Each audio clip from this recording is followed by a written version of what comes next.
वासियों को मेरी ओर से नागपंचमी की बहुत बहुत बधाई। क्यों दिखते हैं स्वप्न में सर्प? क्यों हमारे पूर्वजों को सर्प की गिनती में गिना जाता है?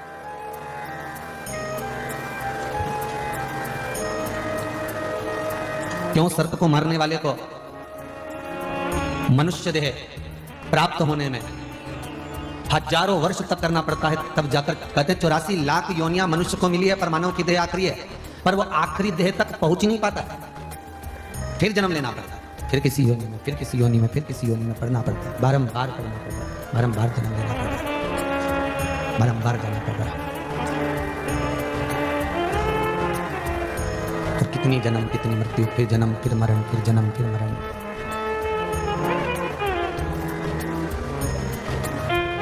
स्वप्न में सर्प दिख रहा है, सामने घर के सामने से सांप निकल गया, रास्ते से जा रहे थे सर्प निकल गया। अब आपने तो कह दिया गाड़ी चढ़ गई, पर उस गाड़ी में जितने बैठे हैं, दुनिया के लोगों को 84 लाख योनियां केवल एक बार काट करके मनुष्य देह मिल जाती, 84 लाख योनियां काटते काटते काटते काटते फिर मानव की देह मिलेगी, इसको नहीं मिलेगी जितने गाड़ी के अंदर। ऐसी 84 लाख ना जाने कितनी बार काटना पड़ेगी, तब जाकर फिर मनुष्य की देह मिलेगी। मानव का शरीर मिलने के बाद भी, मानव का शरीर मिलने के बाद भी शरीर आड़ा टेढ़ा रहेगा, हाथ से, पैर से, नेत्रों से, श्रवण से, कंधे से, कहीं ना कहीं शरीर में कुछ विकलांगता है।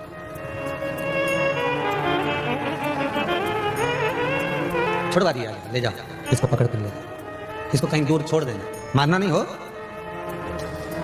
इतना तो कह सकते हो। फिर वो कुछ भी करे वो उसकी मर्जी, और आप घर से जब जीव निकल गया, सर्प निकल गया और आपने कह दिया इसको मारना नहीं हो, इसको ले जाओ, छोड़ दो।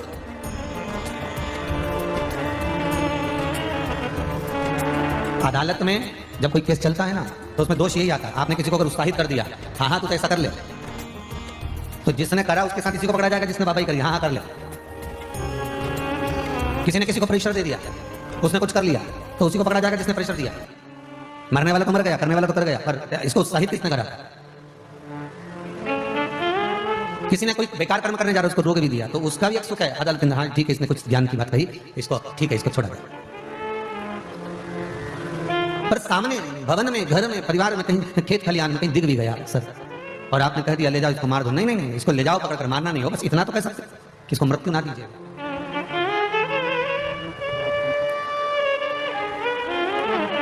कितना दुख हुआ होगा वासुकी नाग को, जिस समय पर माता कद्रू ने, वासुकी नाग की माता कद्रू, जिसमें वासुकी नाग की माता कद्रू ने अपने पुत्रों से कहा वीणता के चक्कर में कि पुत्रों सुनो, कश्यप ऋषि की 17 धर्म पत्नियां, उसमें से मूल थी कद्रू और वीणता। दक्ष प्रजापति ने अपनी बेटी ब्याही थी कश्यप बाबा।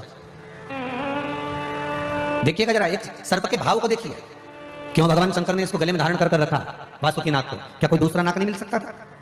करकटा भी तो था, शेषनाग भी तो था, तक्षक नाग भी तो था, कितने सर्प थे, पर वासुकी को धारण करने का शिव के पास सबसे मूल है कि आपका विश्वास और आपके हृदय की निर्मलता। शंकर का मूल, सबसे मूल तत्व है उसकी निर्मलता। भगवान को एक नाम से कहा जाता है भोला,